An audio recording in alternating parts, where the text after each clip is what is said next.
هاوشێوەی زۆرێک لە شار و شارۆچکەکانی تری کوردستان لە ئیدارەی ڕاپەڕینیش هاوڵاتیان پێشوازیان لە جەژنی ڕەمەزان کرد و هیواخوازن ئەم جەژنە ببێتە هۆی خۆشگوزەرانی بۆ هاوڵاتیان.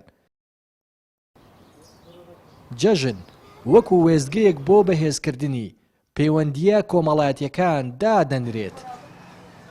پیرۆزبایی جەژن لە تەواوی مسلمانانی جیهان و گەلی کورد دەکەم.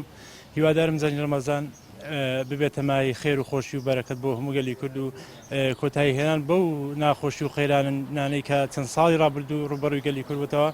هیوادارم ئەو جەژنە بێتە مای تێپەڕانی هەموو ئەو دۆخانە.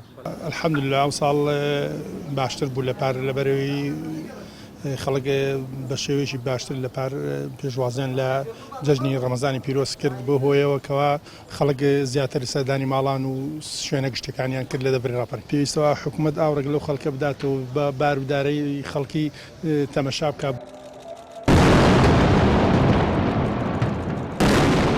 لە کاتێکدا جیهانی ئیسلامی با دۆخێکی ناهەموار و ناخۆشدا تێدەپەڕێت، مسلمانان پێشوازی لە جەژنی ڕەمەزان دەکەن.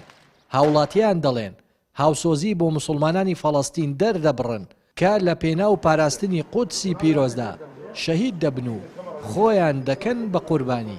ئەگەر مسلمانان لە هەر شوێنێکی جیهان بن لە ئازار و ناخۆشیدا بن، مسلمانەکانی تریش وەکو پێویست ناتوانن خۆشی خۆیان دەرببڕن. کاریگەریەکی هەبوو لەسەر ئەوەی کە خەڵک ئەو هەموو ناخۆشی و کوشتن و بڕین و دەستدرێژی و داگیرکردنی دەبینیتن بەسەر مسلماناندا هەیە، ئەتۆ ناتوانی دڵت خۆشبی، ناتوانی مرتاحبی، ناتوانی جەژن بکەی بە خۆشیت.